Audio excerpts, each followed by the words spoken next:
Welcome in my channel. My channel is KNT education. पहले ध्यान हटाएं फिर ध्यान लगाएं। Good wishes for your health. मैं आपका साथी कंदर्प आपके अपने चैनल केएनटी एजुकेशन पर आपका स्वागत और अभिनंदन करते हैं। हम लोग टेट और सीटेट के पॉइंट ऑफ व्यू से सीडीपी को पढ़ रहे थे। सीडीपी में हम लोग पढ़ रहे हैं वृद्धि और विकास, और आज हमारा जो टॉपिक है विकास के अंतर्गत आने वाला वो है सामाजिक विकास। तो आइए देखते हैं कि हमारा जो सामाजिक विकास है, सोशल डेवलपमेंट इंग्लिश में कहते हैं, इसको सामान्य अर्थों में क्या कहते हैं। समाज द्वारा स्थापित किए गए व्यवहार के प्रतिमानों को सीखना ही सामाजिक विकास होता है। जो समाज में जो प्रतिमान हैं, जो व्यवहार के प्रतिमान हैं, उनको सीखना ही जो है हमारा सामाजिक विकास माना जाता है। वो प्रतिमान क्या है? जैसे सहयोग है, सहानुभूति है, सहनशीलता है, सदाचार है, नेतृत्व है, सभ्यता है, संस्कृति है। इन सब को सीखना और इनको व्यवहार में लाना ही हमारा ये माना जाता है कि सामाजिक विकास है। जैसे आप में सहानुभूति की शक्ति, आप में सहनशीलता है, आप में सहयोग है, आप में सदाचार है, आप में नेतृत्व है, आप में सभ्यता है, आप में संस्कृति है। इसका मतलब है कि आप अपने सामाजिक विकास आपका हुआ है।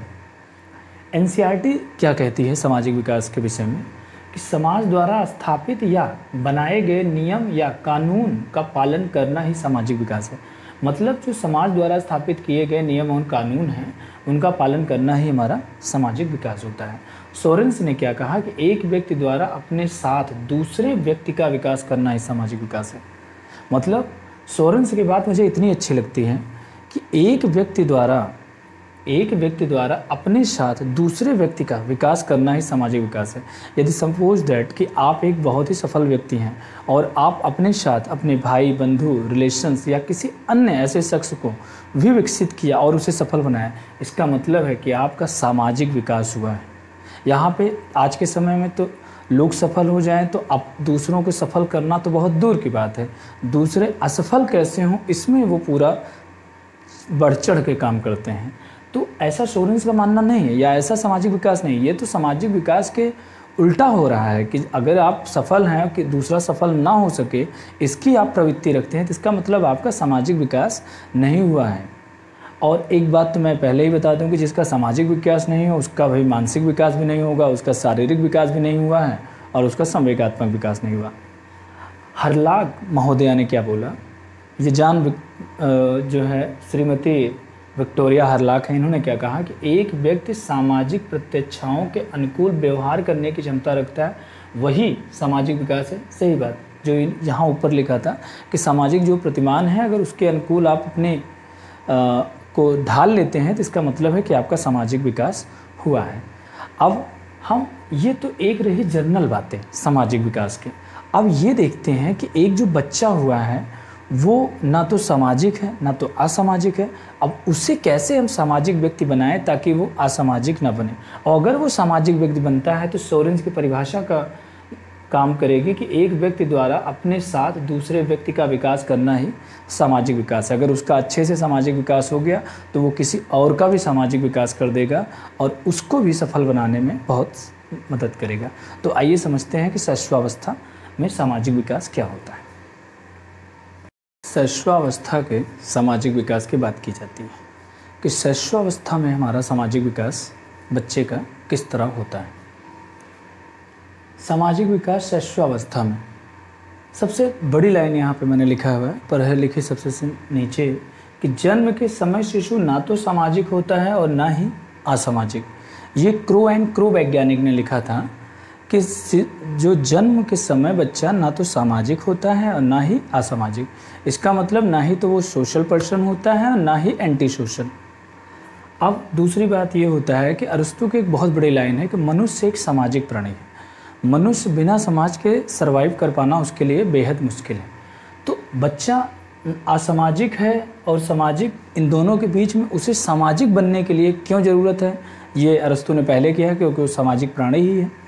अब आप ये समझते हैं कि शैशवावस्था में कैसे बच्चे में सामाजिकता का विकास होता है। पहले देखिए, प्रथम माह में शिशु मानव की आवाज़ को नहीं पहचानता और वस्तु को देखकर भी कोई प्रतिक्रिया नहीं करता। मतलब पहले माह में बच्चा जो होता है वो ना तो आवाज़ को पहचानता है किसी के और ना ही तो उनके जो है वस्तु को देखकर कोई प्रतिक्रिया करता है। वो वही पीके वाली मूवी जैसा रहता है, मतलब उसको लगता है कि जैसे किसी अन्य गोले का है। अब दूसरे माह में शिशु मानव की आवाज़ को पहचानने लग जाता है। दूसरे माह में वो मानव की आवाज़ को पहचानना शुरू कर देता है कि हाँ कोई एक मानव है जो बोल रहा है, इसकी आवाज़ ऐसी होती है, वो पहचानना शुरू करता है दूसरे माह में। तीसरे माह में शिशु अपनी माँ की आवाज़ को पहचानना शुरू कर देता है। वो ये जानता है कि ये हमारी माँ की आवाज़ है और ये किसी और की है। किसकी है इसका नहीं ज्ञान रहता, लेकिन माँ की कौन है ये पहचानना वो तीसरे माह में शुरू कर देता है। चौथे माह में शिशु अपने आसपास के आने वाले प्रत्येक व्यक्ति को बड़े गौर से देखता है और उनके साथ खेलता और मुस्कुराता है। ये चौथे माह में वो कार्यक्रम ये शुरू कर देता है। 5 से 6 माह में शिशु परिचित और अपरिचित व्यक्ति को पहचानने लग जाता है और प्रेम और क्रोध को में अंतर करना जान जाता है कि कौन उस पर अब गुस्सा हो रहा है और कौन उस पर प्रेम जता रहा है। मतलब वो परिचित और अपरिचित, जैसे वो अपने घर के सदस्यों और घर के जो बाहर के सदस्य आए हैं उनमें वो डिफरेंसेस करना सीख जाता है। ये काम 5 से 6 महीने में हो जाता है। प्रेम और क्रोध में अंतर करना ये मानसिक क्रिया में भी आपको लिखा होगा कि मानसिक विकास का भी एक कारण था। और ये 7 से 8 माह में क्या होता है, शिशु बोले जाने वाली आवाज़ का अनुकरण करता है। जैसे आप पा, बा, फा, ये एक एक शब्दों को जैसे आप 7 से 8 माह में बोलना शुरू करते हैं तो वो उनको दोहराना शुरू कर देता है, अनुकरण करना सीख जाता है। 9 से 10 माह में शिशु किए जाने वाले व्यवहार का अनुकरण करता है। जैसे जैसे उससे आपने कहा कि यहाँ चले जो है, तो वो जैसा आप व्यवहार करते हो कि ऐसे कर जाओ, ऐसे वो चीज़ों में व्यवहार करना थोड़ा बहुत सीख जाता है। वो समझने लगता है कि अब हमें कैसे एक्टिविटी करनी है। 1 वर्ष में शिशु मना किए जाने वाले कार्य को नहीं करता। जब वो 1 साल का बच्चा हो जाता है तो जो आप रोक दोगे उस कार्य को वो नहीं करेगा, समझ जाएगा कि इस कार्य को रोका जा रहा है। हालांकि वो फिर भी करेगा, लेकिन वो समझेगा कि ये कार्य रोकने के बाद में कर रहा हूँ।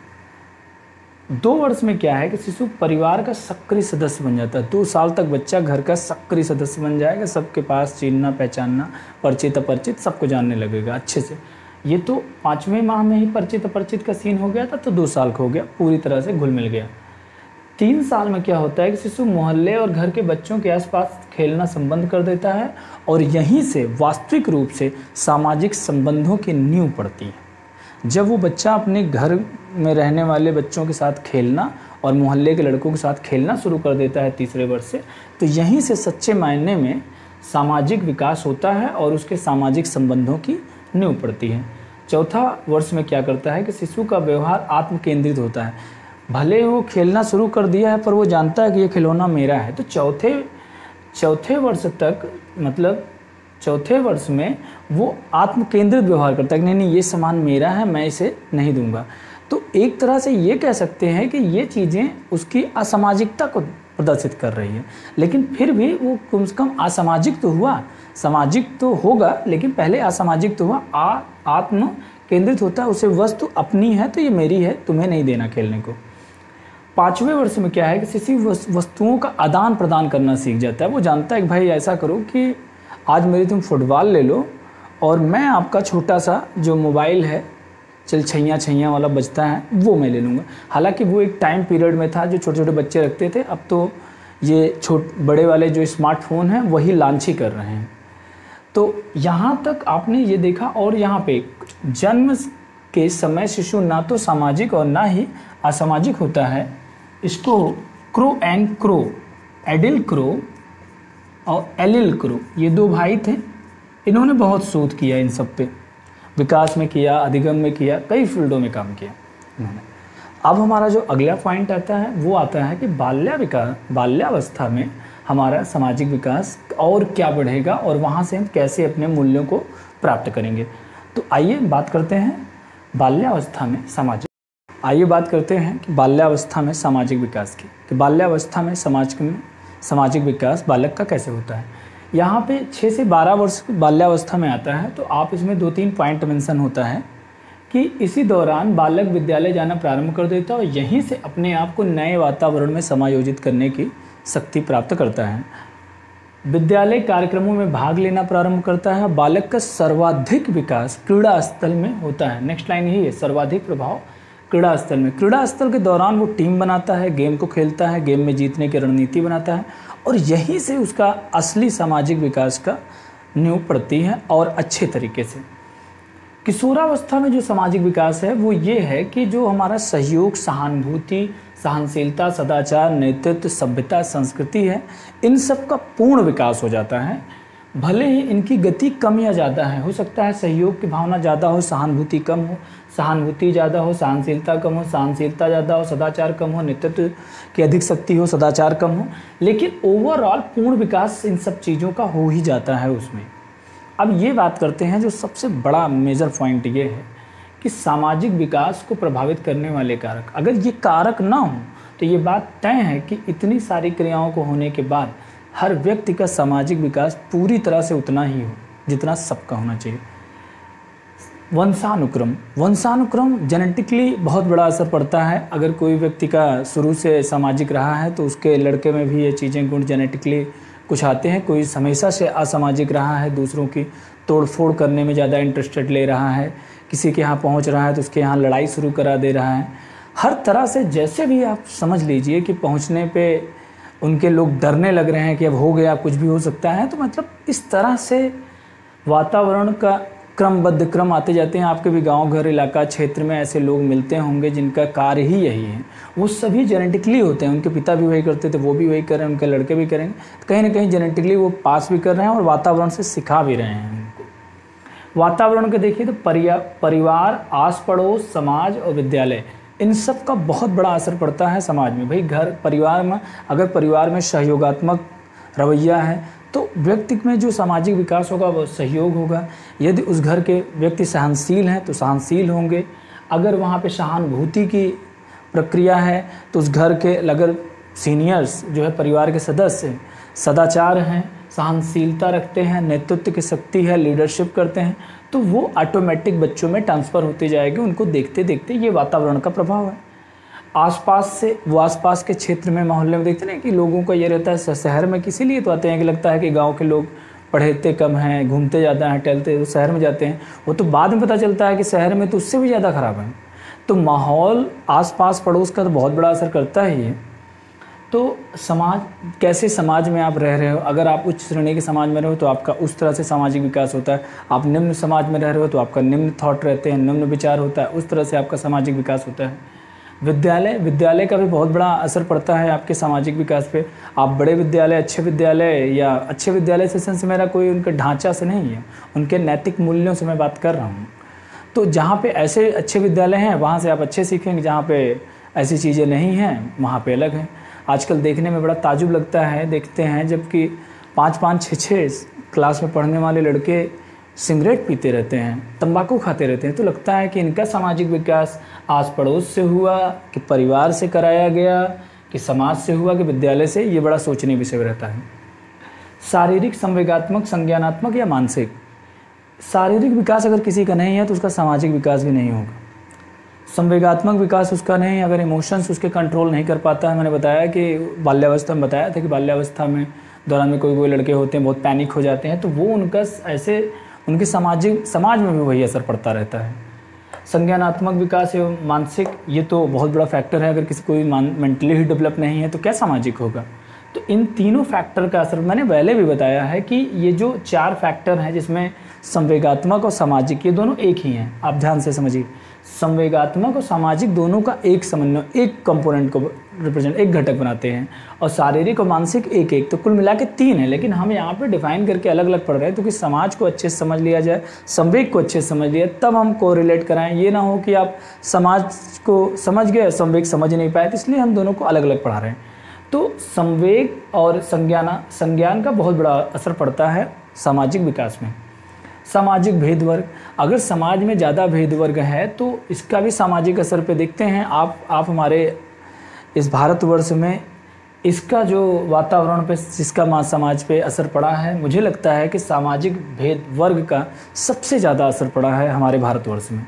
जो हमारे सामाजिक भेदभाव हैं उनकी वजह से हमारा सामाजिक विकास बहुत ही ज़्यादा क्षुब्ध हो गया है, बहुत ही ज़्यादा मैं कह सकता हूँ निचले स्तर, सतह स्तर पे हुआ है। सामाजिक विकास उस स्तर पे नहीं हुआ है जहाँ उनका होना चाहिए था। उसका बहुत बड़ा फैक्टर है सामाजिक भेदभाव। उच्च निम्न, कहीं कास्ट, कहीं क्लास, कहीं पैसा, कहीं कुछ, मतलब ओवरऑल ये जो सामाजिक भेद वर्ग होता है ये बहुत बड़ा असर पड़ता है। सामाजिक वंचन, जिनको हम वंचन का सीन ये है कि कमी, वंचन। तो जैसे उनको अगर पैसे की कमी है, उनको समाज में नाम की कमी है, इन सब का भी बहुत बड़ा असर पड़ता है आपके सामाजिक विकास पे। और शिक्षक का व्यवहार, मैंने कहा शिक्षक का व्यवहार वो कार्य कर जाता है कि जो बड़े बड़े फैक्टर नहीं काम कर पाते, एक शिक्षक किसी बालक को क्या से क्या बना देता है। आप द्रोणाचार्य जैसे हमारे पास प्रमाण हैं कि जो अर्जुन को सर्वश्रेष्ठ बनाने के लिए खड़े हो गए तो अर्जुन सर्वश्रेष्ठ बन गए, जबकि ऐसी काबिलियत अर्जुन से ज़्यादा कर्ण में रही होगी और किसी एकलव्य में है और कोई में भी रह सकती है। लेकिन एक ऐसे गुरु थे जो खुद ये दृढ़ संकल्प ले लिए थे कि हम अर्जुन को एक अच्छा जो है धनुष चलाने वाला बनाएंगे। तो शिक्षक का व्यवहार आपके सामाजिक विकास पर बहुत अच्छा है। अगर आप शिक्षक बहुत रूडली व्यवहार करता है तो क्या नाम है, बहुत गुस्से में रहता है, तो बच्चे पे भी इसका असर पड़ेगा। तो कहीं ना कहीं शिक्षक का व्यवहार बहुत कुछ मायने रखता है आपके सभी फैक्टर में, आपके शारीरिक, मानसिक, शारीरिक तरीके से आप ये समझिए कि शिक्षक के व्यवहार का उतना इम्पैक्ट तो नहीं पड़ पाता भाई, सामाजिक तरीके से नहीं है, लेकिन आप ये समझिए कि कहीं ना कहीं है शिक्षक आपको टोंट कर रहा है, तो आपके विकास, अन्य विकास आपके बाधित होंगे। और अगर वो विकास होगा, शारीरिक विकास होगा, भाई दिमाग से ही तो पूरी बॉडी वर्क कर रही है, आपका दिमाग ही काम करना बंद कर दिया, तब कहाँ से कोई काम हो जाएगा। तो आज हमारा सामाजिक विकास का टॉपिक ओवर होता है। अब जो हमारा अगला टॉपिक होगा वो होगा संवेगात्मक विकास, और संवेगात्मक विकास के साथ ही साथ हमारा वृद्धि और विकास वाला टॉपिक खत्म होगा और हम चलेंगे अगले वाले टॉपिक पर। तो आइए मिलते हैं अगले टॉपिक पे, संवेगात्मक विकास पे। आपको हमारे वीडियोस कैसे लगते हैं, आपको इनमें क्या सुधार की आवश्यकता लगती है और आपको इनसे क्या सीखने को मिलता है, आप अपने बहुमूल्य विचार कमेंट बॉक्स में ज़रूर बताएँ। Thank you so much. वो क्या कहेंगे कि बीमारी से मैं आज़ाद हूँ।